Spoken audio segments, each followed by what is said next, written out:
Good morning student. Class 10 में bio में हम आपको पढ़ा रहे थे।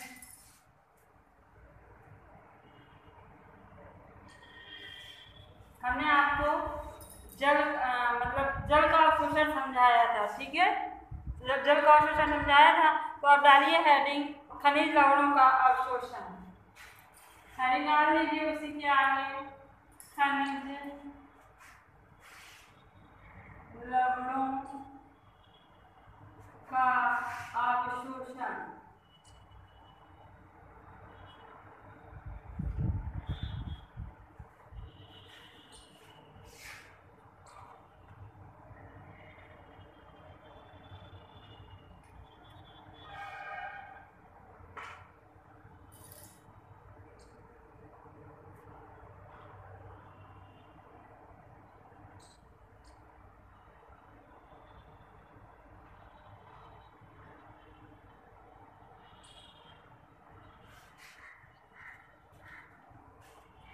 देखिए, जल का अवशोषण, जैसा हमने आपको बताया था कि जल का अवशोषण जो है पराशरदार भिन्नता के फलस्वरूप होता है, ये हमने आपको बताया था, ठीक है। लेकिन खनिज लवणों का अवशोषण बेटा मृदा मूल लोमों के द्वारा होता है। किसके द्वारा होता है? मूल लोमों के द्वारा। किसके द्वारा होता है? मूल लोमों के द्वारा। मूल लोमों के द्वारा जो है खनिज लवणों का अवशोषण होता है। पौधे खनिज लवणों का अवशोषण जो है आयनों के रूप में करते हैं। किसमें करते हैं? आयनों के रूप में। पौधे खनिज लवणों का अवशोषण जो है आयनों के रूप में करते हैं। पौधे के लिए आवश्यक तत्व जैसे पोटेशियम, मैग्नीशियम, ठीक है, पोटेशियम, मैग्नीशियम, कैल्शियम, ये सारे जो तत्व होते हैं आदि भूमि में क्लोराइड, फास्फेट तथा नाइट्रेट आदि के रूप में पाए जाते हैं। क्लोराइड, फास्फेट तथा नाइट्रेट के रूप में बेटा पाए जाते हैं।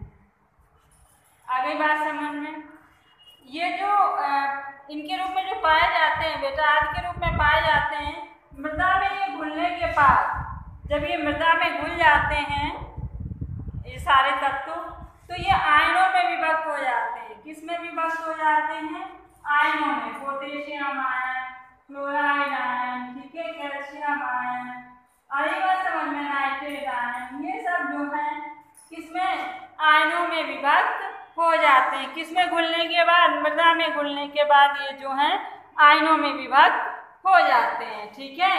देखिए, खनिज लवणों का अवशोषण जो है जल के अवशोषण पराशरण से भिन्न होता है। क्यों भिन्न होता है? क्योंकि कोशिका के कोशिका रस, हमने आपको जल के अवशोषण में समझाया था। कोशिका के कोशिका रस की सांद्रता भूमि में उपस्थित खनिज लवणों के कारण, भूमि में उपस्थित खनिज लवणों से कहीं अधिक होती है। आगे बात समझ में, भूमि में उपस्थित खनिज लवणों से बहुत अधिक होती है जल की सांद्रता। समझ में आ रही है? फिर भी आयन मूल लोमों में प्रवेश करते हैं। फिर भी आयन मूल लोमों में प्रवेश करते हैं। कैसे प्रवेश करते हैं बेटा?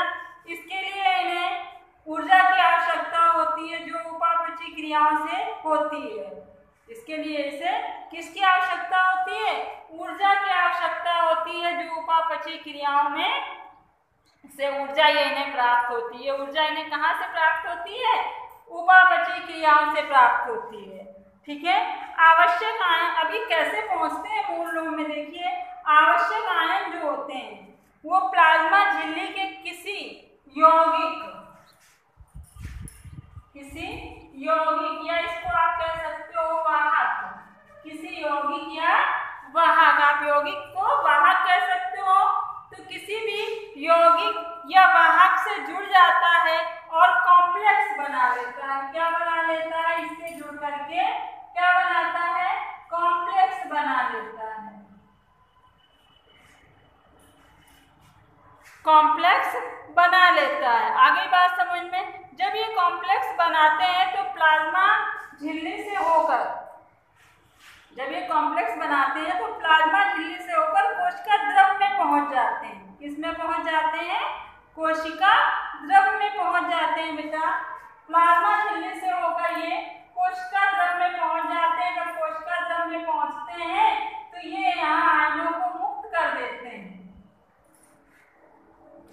ये यहाँ आयनों को मुक्त कर देते हैं और जो वाहक होता है, जो यौगिक होता है, जिसके साथ जुड़ करके ये कोशिका द्रव में पहुंचे थे कॉम्प्लेक्स बना करके, समझ में आ रहा है? तो ये वाहक या यौगिक जो है पुनः प्लाज्मा झिल्ली में वापस आ जाता है। इतनी बात समझ में आई? ठीक है, वहाँ टूट जाता है और फिर से वापस आ जाता है। आयनों के इस परिवहन को या आयनों की इस घूमने की प्रक्रिया को, इस परिवहन को हम सक्रिय परिवहन कहते हैं। क्या कहते हैं? सक्रिय परिवहन कहते हैं। समझ में आ गया? क्लियर? कुछ नहीं याद रखना, बस ये याद रखना है बेटा आपको कि खनिज लवणों का अवशोषण जो होता है वो किसके द्वारा होता है? मूल लोमों के द्वारा होता है। किसके द्वारा होता है? मूल लोमों के द्वारा होता है। कैसे होता है? पौधे में जो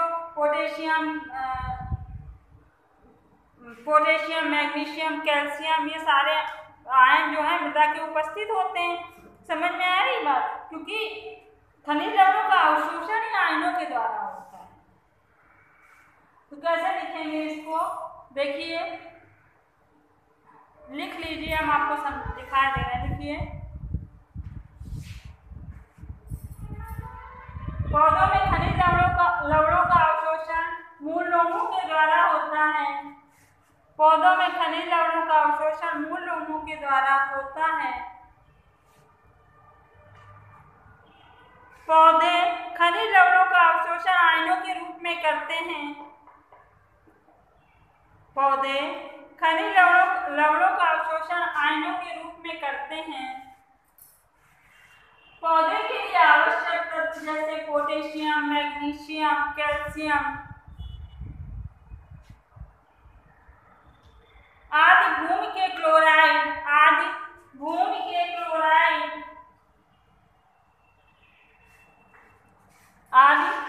के क्लोराइड फास्फेट या नाइट्रेट आदि के रूप में पाए जाते हैं।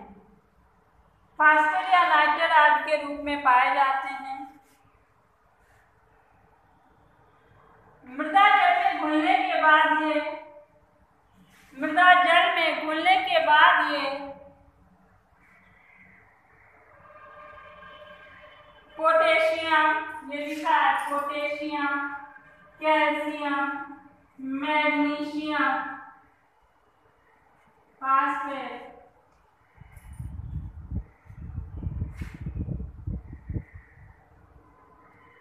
क्लोराइड व नाइट्रेट आयनों के रूप में, क्लोराइड नाइट्रेट के रूप में, आयनों के रूप में विघटित हो जाते हैं। आयनों के रूप में विघटित हो जाते हैं। इतनी बात समझ आ गई है? अब अगली लाइन से लिखिए,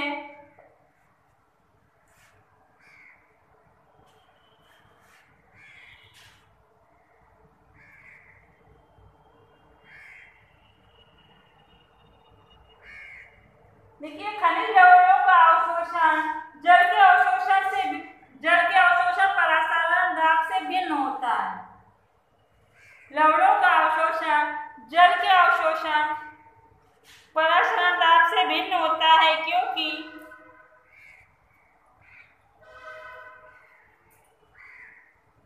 परासरण दाब से भिन्न होता है क्योंकि कोशिका रस की सांद्रता भूमि में उपस्थित खनिज लवणों की सांद्रता से कहीं अधिक होती है। लिख लिया?